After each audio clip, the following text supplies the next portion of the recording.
पुष्पांजलि मेंसवेयर का एक और प्रतिष्ठान दूल्हा हाउस कंप्लीट और परफेक्ट वेडिंग कलेक्शन की हो गई है ग्रैंड ओपनिंग। शादी ब्याह की खरीदी के लिए चले आइए अब हमारे नए प्रतिष्ठान में, जहां आपको मिलेगा कोट सूट, ब्लेजर, शेरवानी के साथ ब्लैकबेरी कंपनी के किफ़ायती जैकेट और सूट ब्लेजर, मान्यवर कंपनी के ब्रांडेड कुर्ता पाजामा, जैकेट, साफा मोजड़ी, dupatta, party wear, Indo western का एक से बढ़कर एक कलेक्शन। हमारा पता है दादाबाड़ी स्कूल के पीछे इतवारी बाजार के पास बालाघाट। संपर्क करें 9425138551।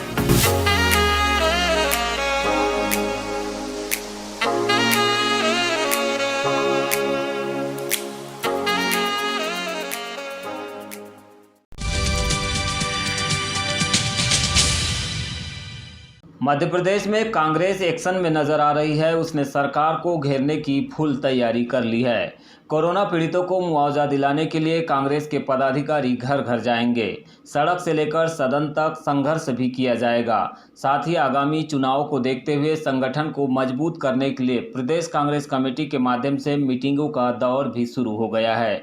बीते दिनों जहां बालाघाट में कांग्रेस के उपाध्यक्ष गंगा प्रसाद तिवारी ने संगठन की बैठक ली, तो वही आज सिवनी जिले में अखिल भारतीय कांग्रेस कमेटी के सचिव और सहप्रभारी सीपी मित्तल ने बैठक ली। इस बैठक में बालाघाट सिवनी जिले के कांग्रेस के विधायक और पूर्व विधायकों के साथ अन्य नेता भी मौजूद रहे। बैहर विधायक संजय सिंह उइके को सिवनी जिले का प्रभारी बनाया गया। उन्होंने कहा है कि प्रदेश में महंगाई एक बड़ा मुद्दा है। इसके अलावा कोरोना से मरने वाले लोगों को आज तक मुआवजा नहीं मिला है। उन्हें न्याय दिलाने के लिए कांग्रेस के द्वारा कार्य किया जाएगा। और ये मजबूती तभी प्रदान होगी जब आप सब लोगों का सहयोग, जो दायित्व आपको सौंपा जाता है, उसका निर्वहन अगर आप बहुत अच्छी तरह से करते हैं, पूरी ईमानदारी के साथ करते हैं, तो निश्चित तौर पर कांग्रेस का संगठन बहुत मजबूत है।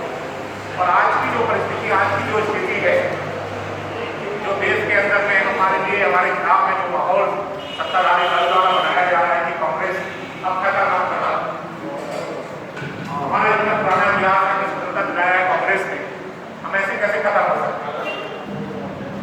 कोई ताकत हमको खत्म नहीं कर सकती।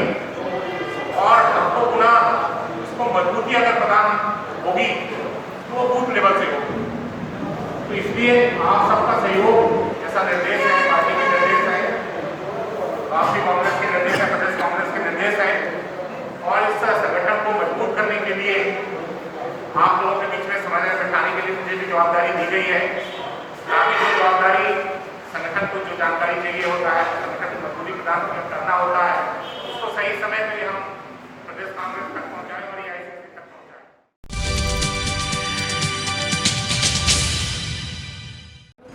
बालाघाट के इतिहास में पहली बार डीजल के दाम 100 के पार पहुंच गए हैं, जिसे लेकर बालाघाट के ट्रांसपोर्ट संघ के पदाधिकारियों ने आज पेट्रोल पंप पहुंचकर अनोखा प्रदर्शन किया। पहले डीजल पंप पर फूलों की माला पहनाई, तिलक वंदन किया और फिर वाहन चालकों को मिठाई खिलाई। इसके पीछे ट्रांसपोर्ट संघ के पदाधिकारियों ने तर्क दिया है कि डीजल के दाम नहीं बढ़ रहे हैं, बल्कि हमारे देश के प्रधानमंत्री नरेंद्र मोदी जी का यश बढ़ रहा है। आइए देखते हैं यह रिपोर्ट। पहले डीजल पंप पर फूलों की माला पहनाई, फिर तिलक वंदन किया और अंत में वाहन चालकों को मिठाई खिलाकर प्रधानमंत्री नरेंद्र मोदी जी के सम्मान में कसीदे गढ़े। ये तस्वीरें बालाघाट जिले के एक फ्यूल सेंटर की है, जहां पर आज पेट्रोलियम कंपनियों की ओर से की गई मूल्य वृद्धि के बाद डीजल के दाम 100 के पार पहुंच गए हैं। इसी को लेकर रविवार को ट्रांसपोर्ट संघ की ओर से अनोखा प्रदर्शन बालाघाट में किया गया। एसोसिएशन के पदाधिकारियों ने एक बड़ी सी फूल माला के साथ रैली निकाली और फ्यूल सेंटर पर पहुंच गए, जहां उन्होंने डीजल पंप पर फूलों की माला पहनाई और तिलक वंदन करते हुए यहां पहुंचने वाले वाहन चालकों का मुंह भी मीठा कराया।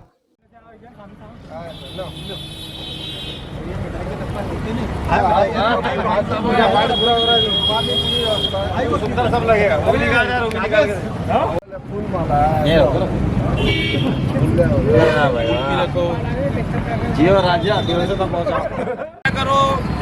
डीजल का इतिहास में पहली बार 100 रुपये हुआ है। मुंह मीठा करो। हमारे इतिहास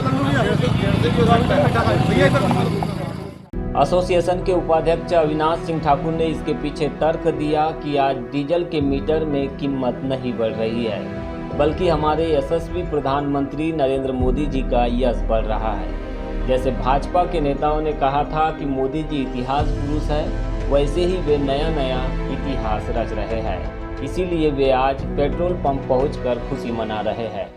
भारत के इतिहास में पहली बार डीजल ने अपना शतक पूरा किया है। भारत के लोगों ने जिंदगी में सपने में नहीं सोचे थे कि ये पेट्रोल पंप की जो मशीन है इसमें दहाई का आंकड़ा से तिहाई का आंकड़ा भी हो सकता है। आज हमारे भारत के यशस्वी प्रधानमंत्री नरेंद्र मोदी जी के कर कमलों के द्वारा भारत के लोगों को ये दिन भी देखना पड़ रहा है। ये मीटर में कीमत नहीं बढ़ रही है, ये हमारे प्रधानमंत्री जी का यश बढ़ रहा है। भाई उनका बीजेपी के नेताओं ने कहे थे कि ये हमारे इतिहास पुरुष हैं।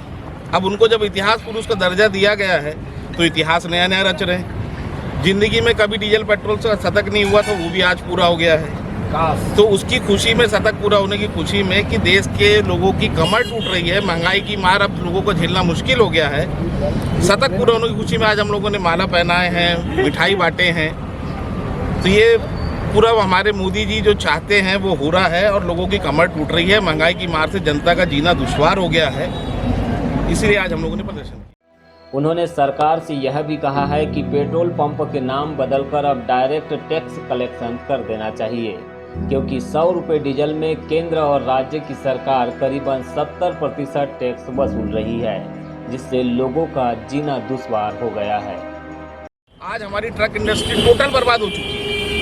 ट्रकों की किस्तें निकालना मुश्किल हो गया है, लेकिन मोदी जी के कान में जू नहीं रेंग रही है। उन्होंने पहले कहे थे कि क्रूड ऑयल सस्ता हो रहा है तो मैं एक्साइज ड्यूटी लगा रहा हूँ, जैसे जैसे क्रूड ऑयल महंगा होगा हम एक्साइज ड्यूटी घटाएंगे। लेकिन गवर्नमेंट ने उसको कमाई का अड्डा बना ली है। और ये जो पेट्रोल पंप है, मैं कहता हूँ इनका नाम बदल करके डायरेक्ट टैक्स कलेक्शन सेंटर रख देना चाहिए, क्योंकि आज 100 रुपये के डीजल में 75 रुपये का टैक्स लगा हुआ है सेंट्रल गवर्नमेंट का और स्टेट गवर्नमेंट का। हर आदमी रोज यहाँ आ रहा है और डायरेक्ट टैक्स पटा करके जा रहा है। ये सिर्फ टैक्स कलेक्शन सेंटर बन के रह गए हैं। 100 रुपये के डीजल में 75 रुपये का टैक्स गवर्नमेंट हमसे ले रही है। मध्य प्रदेश शासन के आयुष राज्य मंत्री रामकिशोर नानोकावरे के मुख्य आतिथ्य में आज 4 जुलाई को बालाघाट तहसील के ग्राम कोसमी में आवासहीन लोगों को आवासीय भूमि का पट्टा वितरण का कार्यक्रम आयोजित किया गया। इस कार्यक्रम में 70 आवासहीन लोगों को आवासीय भूमि का पट्टा दिया गया। पट्टा वितरण कार्यक्रम में पंचायत प्रतिनिधि कलेक्टर दीपक आर्य, एसडीएम केसी बोपचे, तहसीलदार रामबाबू देवांगन एवं अन्य अधिकारी एवं गणमान्य नागरिक उपस्थित थे। इस अवसर पर उपस्थित अतिथियों एवं अधिकारियों एवं गणमान्य नागरिकों ने पौधारोपण भी किया। गौरतलब है कि ग्राम कोसमी में 70 लोगों ने शासकीय भूमि पर अपने रहने के लिए छोटे छोटे आवास बना दिए थे, लेकिन एक प्रकार से यह शासकीय भूमि पर अतिक्रमण था। यह शासकीय भूमि एक सड़क का हिस्सा थी जिसका कोई उपयोग नहीं हो रहा था। इस भूमि पर रह रहे लोगों के मन में हमेशा डर बना रहता था कि उन्हें कभी भी हटाया जा सकता है। उन्होंने मध्य प्रदेश शासन के आयुष राज्य मंत्री रामकिशोर कावरे को अपनी यह समस्या से अवगत कराया था, जिस पर उन्होंने इन ग्रामीणों को आश्वस्त किया था कि उनकी समस्या का समाधान किया जाएगा।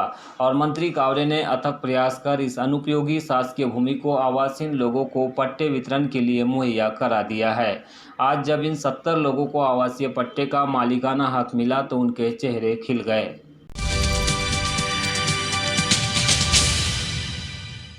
पहुंच मार्ग के अभाव में किसी भी गांव और क्षेत्र के विकास की बात करना महज कोरी कल्पना है। रोड डेवलपमेंट मूलभूत आवश्यकताओं में से एक है, लेकिन नक्सल प्रभावित क्षेत्र के कई ऐसे गांव हैं जहां आज़ादी के बाद से ही सड़कें नहीं बनी हैं। इन्हीं में से एक मार्ग है माटे पाला गोंदी से बमनी पहुंच मार्ग, जहां के ग्रामीण आज भी सड़क बनने का बरसों से इंतजार कर रहे हैं। वैसे तो यह मार्ग बंजारी घाटी से कुल्पा कावेली तक ठीक स्थिति में है, लेकिन इसके बाद मार्ग पर चलना दूभर है। खासकर बारिश के दिनों में यह मार्ग मोटरसाइकिल चालकों के लिए भी सबसे बड़ी समस्या बन जाता है। कई स्थानों पर बोल्डर निकल आए हैं तो वहीं कुछ स्थानों पर बड़े बड़े गड्ढे भी हैं, जिससे वाहन चालकों को उकवा होते हुए करीब 30 किलोमीटर का फेरा लगाना पड़ता है। सड़क की समस्या को लेकर ग्रामीणों ने कई बार ज्ञापन भी सौंपा है और प्रशासन से शिकायत भी की, लेकिन आज तक इस मार्ग के निर्माण को लेकर किसी ने भी ध्यान नहीं दिया। लिहाजा गांव में कोई बीमार हो जाए तो उसे अस्पताल पहुंचाने में लोग परेशान हो जाते हैं। परेशानी है जी हमको, जैसे कोई लेडीज़ डिलीवरी पीरियड भी होता है तो उनको ले जाने के लिए बहुत दिक्कत होता है। ये रोड ऐसे ही ख़राब है और हमने बहुत विचार रखे थे कि इस समय में कोई समय में बालाघाट ज़िले में भारत यादव कलेक्टर था, उसको भी बताए हाँ हो जाएगा।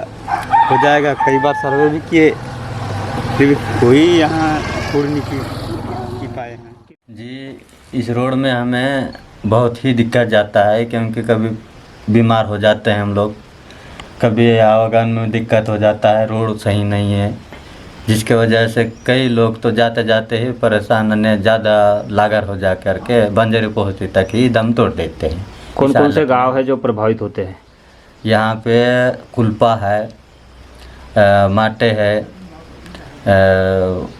पालागोंदी है, बमनी है, फिर इधर 40 बूढ़ी है, नेटोला है, ऐसे 6-7 गांव हैं। तो शासन प्रशासन को कभी अवगत कराया आप लोगों ने? हम लोगों ने तो कई मंत्री लोगों को बताया, लेकिन आज तक किसी ने हमारा ध्यान नहीं दे रहा है, ना कुछ नहीं। हम तकलीफ में चल कितने साल से रोड नहीं बन रही? ये तो परंपरा से ही ऐसी है, जैसे है वैसी, आज़ादी के बाद से और आज़ादी के पहले से ही ऐसा है। और अभी जो लिपोपोती किए हैं गिट्टी विट्टी, तो इसमें थोड़ा सा हम लोग बैलगाड़ी वगैरह चला सकते हैं।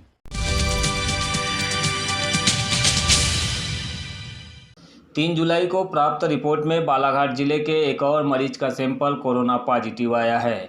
3 जुलाई को कोरोना पॉजिटिव किसी भी मरीज को अस्पताल से छुट्टी या डिस्चार्ज नहीं किया गया है। इस प्रकार जिले में अब कोरोना के एक्टिव मरीजों की संख्या बढ़कर 3 है। मुख्य चिकित्सा एवं स्वास्थ्य अधिकारी डॉक्टर मनोज पांडे ने बताया है कि बालाघाट जिले में 3 जुलाई 2021 तक कुल 9083 मरीज कोरोना पॉजिटिव पाए गए। इनमें से 9016 मरीज ठीक होकर अपने घर जा चुके हैं। जिले में 3 जुलाई तक सरकारी आंकड़ों में 64 मरीजों की मृत्यु हो चुकी है। कोरोना पॉजिटिव 3 मरीजों में से सभी 3 मरीजों को होम आइसोलेशन में रखा गया है।